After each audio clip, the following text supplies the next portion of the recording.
So I'm trying to grow an agency to $500,000 per month, and I thought it'd be interesting to film a video, maybe like a mini series going over what's going on, or what are the bottlenecks, what are the possibilities, and hopefully some of you might take an inspiration and implement a couple of stuff in your own business.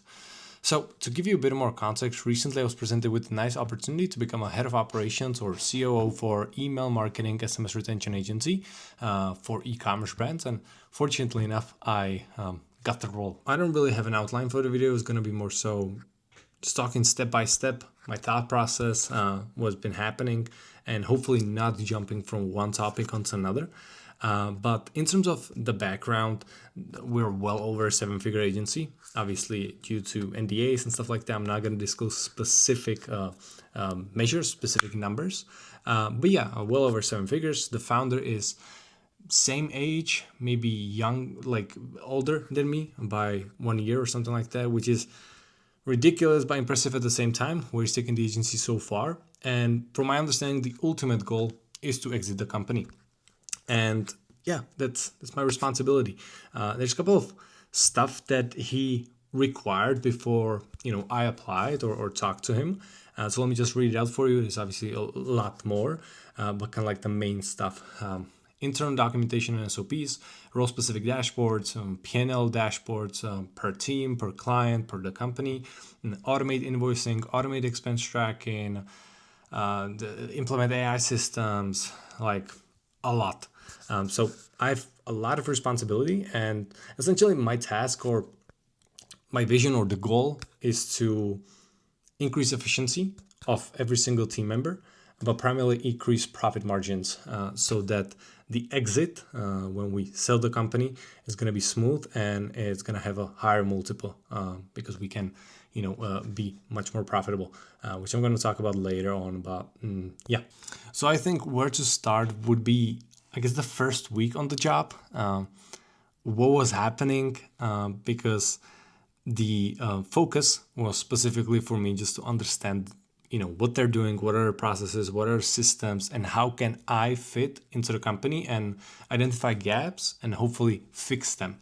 So I got access to multiple tools from ClickUp, Google Drive, Slack, Notion, Klaviyo, right, for management of client accounts, and a bunch of other stuff. Now, I guess the primary tool they used to use, we don't anymore, was ClickUp, because we have a project manager and he manages all the tasks for each team member so that everyone is aligned in terms of what needs to be done. However, in ClickUp there were a bunch of other stuff such as like onboarding forms, some expenses, invoices, contracts, essentially all over the place. I would classify myself as a technical person. Give me any tool and I believe in 15-20 minutes I can understand it at least 90%. With this specifically, I was super confused, and that should tell you, what was the system when I joined. I was super confused. So after hours and hours just trying to study the SOPs and how they're actually using the tool, the first point of identification, like a big gap, was data. If I was asked a certain question, the answer wouldn't be immediate. Even though I've been at the company, let's say, for a few hours, I tried to find multiple answers, but it was just very difficult. So the first point of identification was the data is scattered across shit ton of places. So what do we have to do? We have to centralize everything and make sure that if anyone in the company, whether it's a founder, whether it's me, whether it's a copywriter, has a question about something, we can give them the answer almost immediately.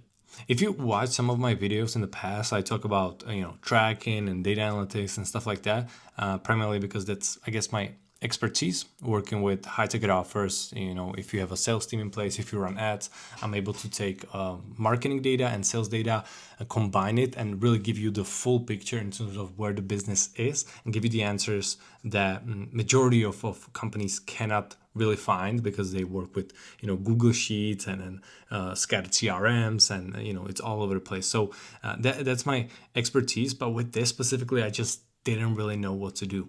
One of the misconceptions people had about what I've done in the past is like I built dashboards, which certainly wasn't true. In the past 2 years, I've acquired so many skills from automation, AI, building tools that now everything is kind of paying off. And my specialty is like building custom tools. So every single tool that's being built is specifically for the company. And that's a huge leverage in any industry that you work in. So after going through ClickUp and after evaluating everything, I came to a conclusion that we should go in-house in terms of the tools that we're using. So building a custom internal app. I believe that took me around 1.5 weeks, maybe 2 weeks to rebuild ClickUp, because we used to pay maybe like $800 per month just for all of the seats within the platform. And, when I rebuilt it, like we scratched $800, which might not seem like a lot, but when you gradually cut expenses that are unnecessary and you can build it on your own, it compounds. Now, once I guess ClickUp was built, this brings me to one of the biggest things is obviously behind every app, behind every tool that you use is a database, is essentially storage. And essentially it's a place where you store all of your data, from tasks to employees to contracts to expenses, invoices, cash collected, like everything that you will store in your own database. Now, unfortunately, in majority of cases, 99.9% of businesses work blind, I guess. Like the data is, like I said, scattered across a shit ton of places. So, you have dozens of spreadsheets, then you have something in Slack, which is one of the biggest things I've seen. While ClickUp was messy, a lot of the internal communication, especially with clients, happens in Slack. And when the conversation is like this long, it's not easy to find an answer to what happened maybe 2 weeks ago. So implementing a database, implementing a storage or a central place where you get all of your answers is crucial for any type of business. It doesn't have to be, high ticket offer. It doesn't have to be agency, any business. One database, one storage, all of the answers will be fine there. Also, like a side note, when you're building a database, it's very good to know. And in my opinion, one of the highest leverage small skills that you can learn is actually building scalable databases. I have one video on my channel just talking about how to structure a proper scalable database. If you take maybe 30 minutes, maybe 60 minutes in a day and try to understand it, it's going to be a huge leverage point in the future if you scale. Because primarily, if you can build databases in a way that if you suddenly, let's say, onboarded 1,000 new clients, 1,000 new employees, create a million tasks, the database can hold all of that data and not crash, which is the biggest thing when it comes to scale. Which brings me on to the next point, which was one of the big requirements from the founder, and there was client onboarding and contracts. So going through ClickUp, there was a workflow or like a very messy SOP in terms of how we onboard clients. There was like a form that you fill out, and then you click a button and like something triggers in Zapier, and then it sends you a notification, but then you have to go back to ClickUp, then you have to go to e-signatures, and like it was all over the place. So when I saw the automation or like the process, we had to immediately scratch that. Primarily because if whoever in the company wanted to onboard a client, maybe create a contract and send them over an invoice, it would have to be only the person who has built the system, which shouldn't happen. You should always have SOPs and documentations in place that anyone can pretty much do 80% of the required work. And the main reason I'm saying this is because maybe more than half of our clients had expired contracts, which is very not good for business. There was one situation where a client churned. The founder sent him like, okay, you owe us for this month of work. He was like, okay, send me over a contract. He did, but it was expired one. And, it just protects both sides when there's a contract in place. And unfortunately, there was some non-ethical, I guess, communication between those two.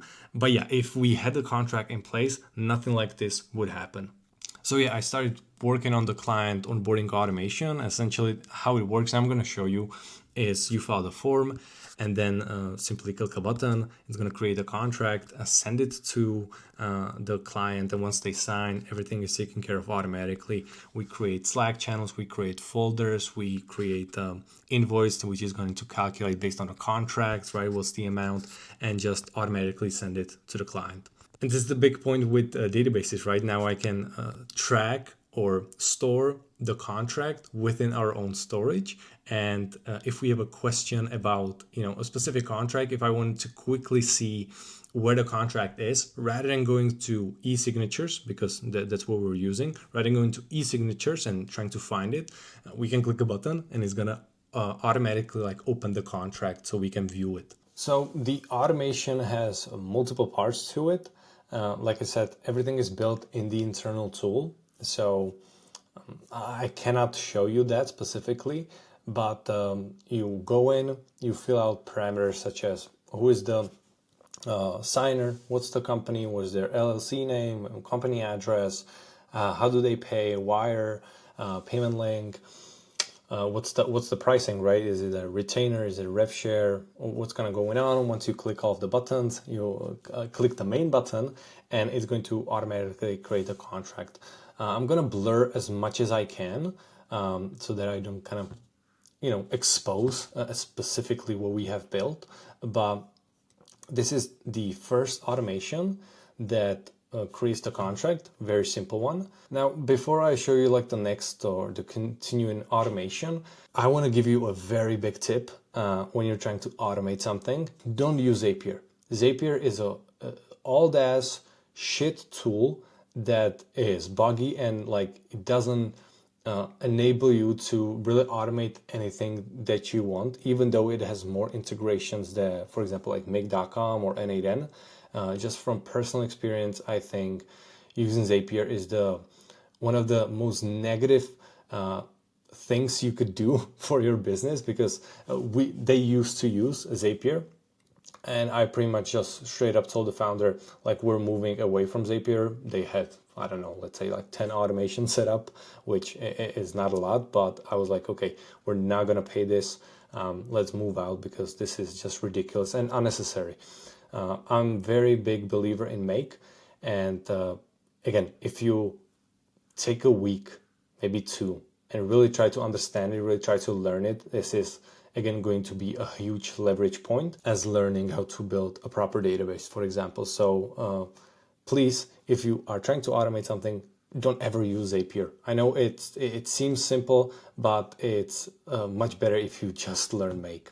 So yeah, this is the first automation. Obviously, it's a little bit blurred out, but you get the idea. Essentially, we trigger a webhook, we create a contract, and at the end we store all the information in the database, and then we get notified in the Slack channel specifically that it was sent to X person. Then there's a small automation that's not really necessary, but we always want to stay up to date in terms of the contract, right? So with e-signatures, if someone views the contract, if someone signs the contract, or there's any action about the contract, it will trigger a webhook with the data. So I have it doesn't seem simple, but it's very simple automation that's just filtering based on the contract that has been sent.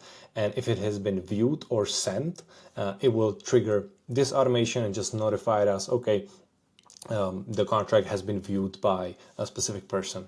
So this is the main automation. And let me just walk you through it very simply. When someone signs a contract, it will trigger this, and essentially we're looking for the contract. If it's a service agreement, it continues. If it's not, then it just stops. Simply like conditions, right? Filters. And we're creating a bunch of folders in Google Drive, because that's where we hold all of the documents about each client. Then we create 2 channels for clients and team. We invite all of those people. So each and every single user is actually assigned to a team, and the team is assigned to a client. So when you try to understand databases a little bit more, it's all about just relationships. This table relates to this table, and this table relates to this table. I actually haven't talked about which databases you should use. Personally, if I was a beginner, I would take the time to understand Airtable. I think that's the best option. Don't use Google Sheets. Google Sheets is more so for like quick dynamic answers. So if you wanted to, I don't know, display some information right after, like very quickly, Google Sheets is the way. But for scalability, to some extent, Airtable, I would say, is the best option. So yeah, we created the channel, we created the folders, then it's creating the contact in our accounting software with all the information about the client. It's also creating the invoice and sending it automatically. And lastly, there's a workflow that triggers a bunch of scrapers that we have set up, such as scraping the website, scraping Shopify products of the client, scraping reviews so that we have more context, and we're also prepared for the onboarding call. Now I wanted to move on to like deal structures, Klaviyo, and talk about that a little bit more in depth, because I think it's interesting when you're trying to, I guess, increase profitability of the business. There are just so many ways you could do that, and it's obviously depending cases by cases. But yeah, so in terms of how we work, how we get paid, it's custom to the business, but majority of the time it's retainer plus a rev share. The rev share highly depends which business we're working with. If that's the right way, I don't know. Some people don't really like if we take a revenue share of what we generate, while it kind of depends. If we perform, we will get paid. If we don't perform, we won't. But at the same time, maybe we could ask for a higher retainer. So there are always multiple ways how we could go about it. But we have a head of retention. Again, I'm not going to mention, like, she worked at a very big company, absolute legend. She's awesome. And I believe like the first month being in the company, I talked to her a lot, and I was just trying to understand her point of view about the company. And, she's been in email marketing for 10, 12 years. So she's the expert in terms of that field, and I'm the expert in terms of operations. And she started talking to me about the way we do stuff, the strategy, the service delivery, and what she really thinks about it. So she's been at the company much longer than I am, and just like trying to understand her perspective and what is her, I guess, perfect world, or how we should perfectly execute. It's not necessarily there just yet. When I look at the results for a client, I think it's impressive. I'm not expert, like I'm not email marketing expert, whatever. But like when I look at the results, it's very impressive. That doesn't mean that it's perfect. And there's always a room for improvement in any area of business. So we started to brainstorm, like, what are the possibilities? How can we make sure that essentially we make more money per one client? Because it's all about LTV and how long do you retain them, which just a side note, in terms of retention, like on average, clients retain more than 7 months. I'm going to say that, and they pay quite hefty fees every single month. So we're doing pretty good. And I think that's one of the biggest reasons why the agency has been doing so good, is because we're able to retain clients and have good results. Now, like I said, that doesn't necessarily mean it is perfect. So brainstorming and looking at, for example, like the deal structure. So retainer plus rev share. What I thought to myself, and when I try to understand it from a point of view, like, okay, this is data. Like, I specialize in data. When you give me analytics, like, I can do something with it. So I started to think, okay, why don't we integrate like Klaviyo tracking internally? Why don't we collect the data and then run very deep analysis in terms of the performance, let's say, of each campaign, of each flow, and stuff like that. Now, the conclusion was that if we were able to really skyrocket the results, maybe by 30% to what we're doing right now, which would be phenomenal, by default, what that means is we are going to make more money, right? So if you have a rev share, let's say it's X percent over a certain threshold, over $100,000, let's say, and if we're able to drive 200, 250 just from email and flows, that obviously we're going to make more money per one client, which by default increases the profitability without looking for more people to onboard. So I proposed to her, okay, let's integrate Klaviyo. Let's see what I can do. Let's again use our database where I can build multiple tables to track each campaign, each flow, performance, and everything. And let's see what I can extract. This is another tip. If you're trying to integrate with Klaviyo and you have like a really good reason for it, spend a lot of time in the documentation and try to understand. Don't use ChatGPT. But if you don't have like a valid reason to integrate and use their API, don't even bother. I've read so many documentations over the past 2 years. Some of them were bad, some of them were great. With this one, it's so complicated. Right now, like I do understand it because I spent so many hours, but like at first it took me a week to really just grasp the concept of like how does it actually work. So if you don't have like a very important reason why to integrate, don't bother. So when I understood how to use it, I was like, okay, let's actually import campaigns, let's import flows, let's make sure we track everything automatically, let's have the performance, and let's extract more data than in the native Klaviyo dashboard can provide. So I built multiple automations, which falls within the category of like client onboarding. And let me actually show you this, because in my opinion, like this is crazy. So when we onboard a new client, we have a person on our team that goes into the app and they click a button and it triggers so many automations for Klaviyo. I've built, let me count this, right? 1, 2, 3, 4, 5, 6, 7, 8, 9, 10, 11 automation trigger just based on one click.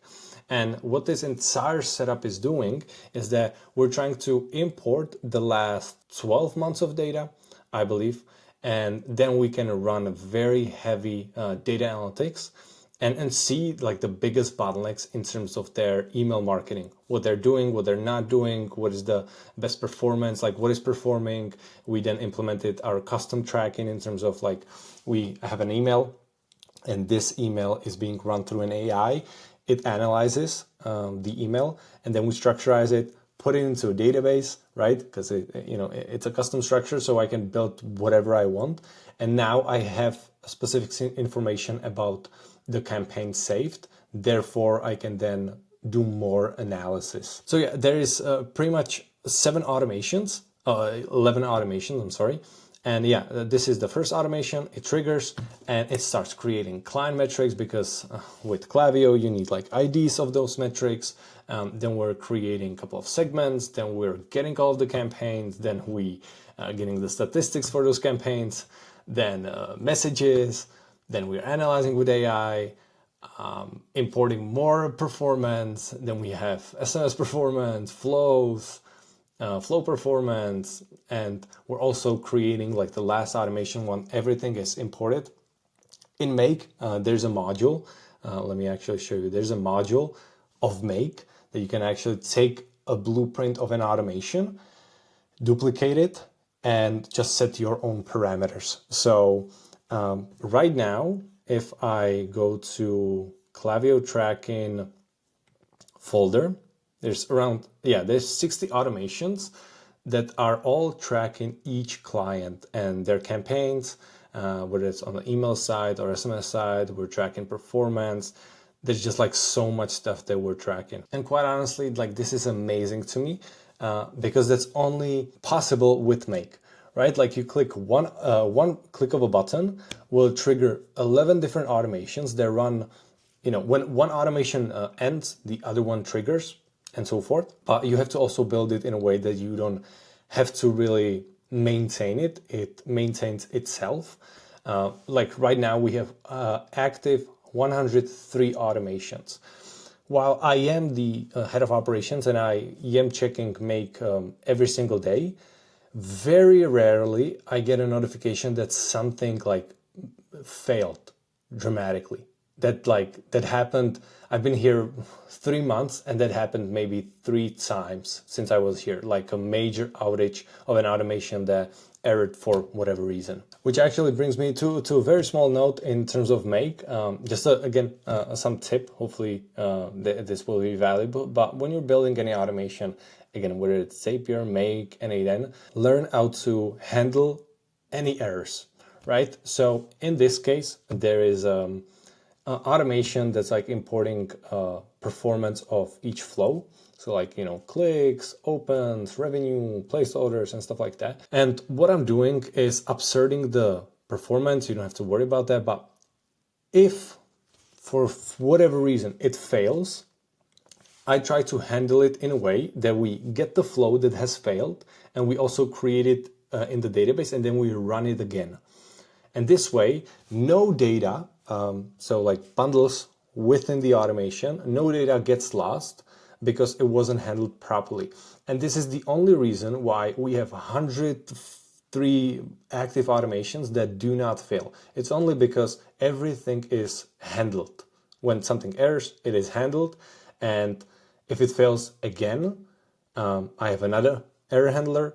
But a majority of times, if it does fail, it fails once, and then it continues and it works. Now, quite honestly, I could be in Make for hours and hours just showing you all the stuff that has been automated, because I think we've saved so much time and it's just like so much easier when you have a structure in place that then the data is very easily managed. For example, right now, since we have been able to integrate Klaviyo and really build a database of tracking the performance of email and SMS campaigns and flows, I am now able to automate reporting. So when data collection is automated, it's accurate, and then we can run automated reports. So at the end of each month, we have a Klaviyo text that create monthly reports. I'm finishing that report right now, but yeah, it triggers, let's say, on the 2nd of the new month, and it creates more than 20 reports automatically. It notifies the Klaviyo tech to just check it, maybe refine a couple of stuff, but like it is automatically created and they don't really have to do anything. So this has been pretty much like on the automation side of things. We also automated like expense tracking. So now like we see exactly what we pay for. I'm not really sure how much we've saved since I joined, but like we had an accounting agency that was like $3,000 or something like that per month. So we dropped them and essentially everything went in-house. So yeah, we track expenses automatically. Invoices are being sent automatically to some extent.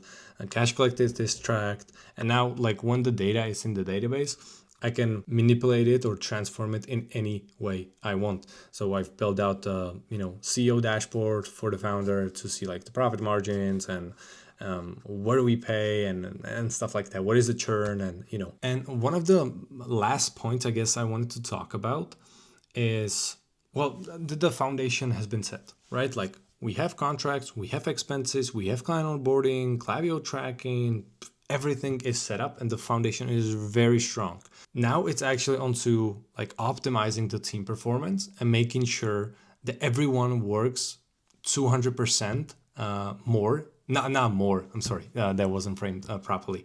I want to make sure that everyone is efficient as much as they can. The goal is to scale to 10 clients per one team. Right now, it's only possible maybe with our oldest team because they're like the senior guys in the company and they've been there for such a long time, like A players performing every single month.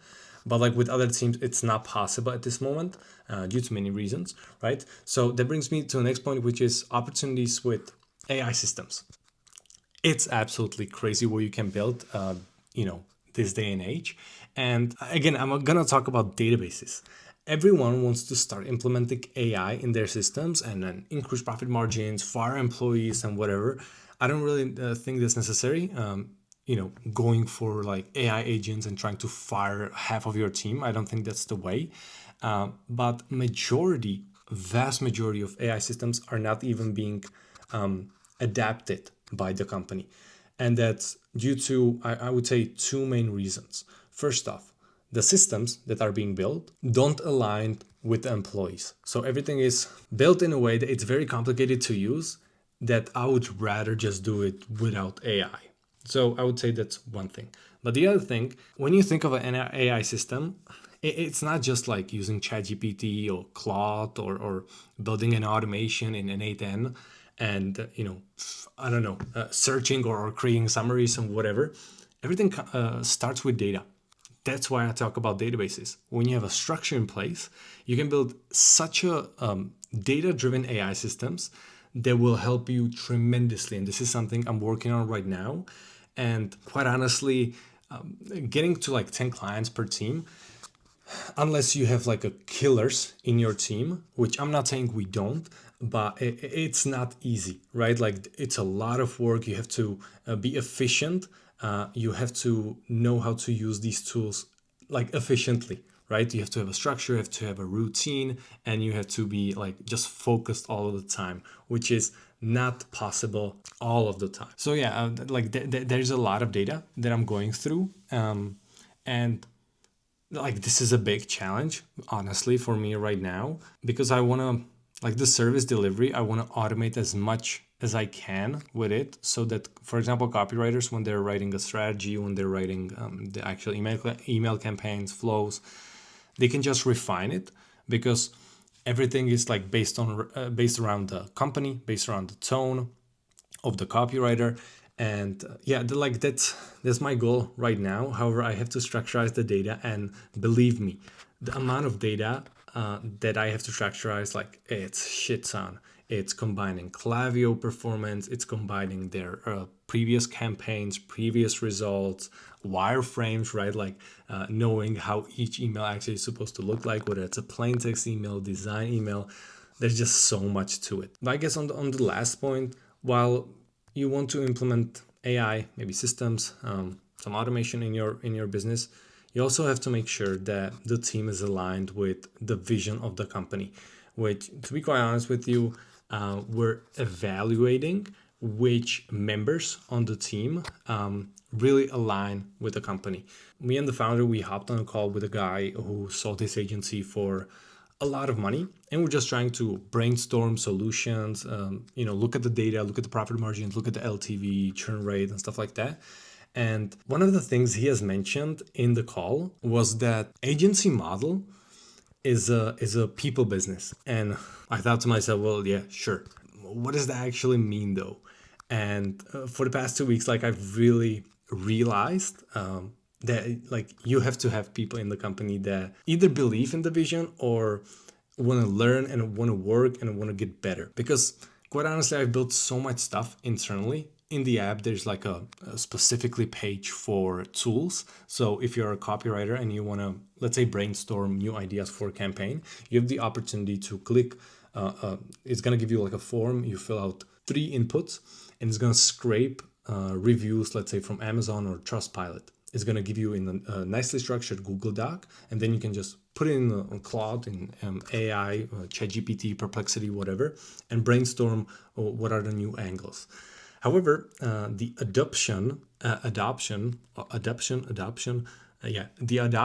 of new tools, new systems, it's been slow. I think that's mainly due to the reason that like change is uncomfortable. Those people that have been at the company for 2 years are, have their own process, have their own systems, and it's very easy to just stay in your lane and not look at the possibilities of improving because you're comfortable. And like this is one of the things I believe is going to be the biggest challenge, not building AI systems, not building systems or whatever, but actually making sure that the entire company is aligned in terms of where we're going and what we're trying to achieve. Because the ultimate goal is to build so many systems, but primarily SOPs, right? Standard operating procedures, I believe that's the term for it, that if I give the SOP, the tutorial, the documentation to a homeless guy, he can fulfill maybe 80% of the work. It's not going to be perfect, but like it's going to be done. And that's what I'm trying to strive for with all the systems that are being built. But obviously I'm only one person, I have 24 hours in a day, so I'm trying to juggle so many things. But yeah, that's the ultimate goal, because when you onboard, let's say, a new employee, which we've onboarded a new designer, I gave her SOP, and it's my job to make sure like she's up to date in 24 hours, maximum 48 hours, and she can work. Obviously, she's gonna figure out some stuff along the way, but in majority of companies, I was part of multiple businesses in the past, and like the onboarding phase, it took like a month before I like understood about the company and what do I do and stuff like that, and that slows you down tremendously. So yeah, just building SOPs, making sure everyone is aligned, everyone has clarity. If a copywriter is sick, if I'm sick, if head of retention is sick, if project manager suddenly, I don't know, drops or whatever, we have the SOPs in place, and one person can just take over easily. So yeah, again, I could be sitting here for hours and hours just going through all the things that have been built, what is going to be built and stuff like that. But for now, I think that's enough. Hopefully, you gain some insights. Maybe you can implement a couple of stuff in your own business. If I was to give you the tips in short, learn Airtable or learn how to build a database. If you automate something, do not use Zapier, use Make.com or N8N, and make sure to really sit down and understand your data so you can structurize, and when you scale, your systems are not going to break. So yeah, this is pretty much everything from me. If you have any questions or anything like that, shoot. Apart from that, hopefully I'll see you in a bit, but thank you. Bye.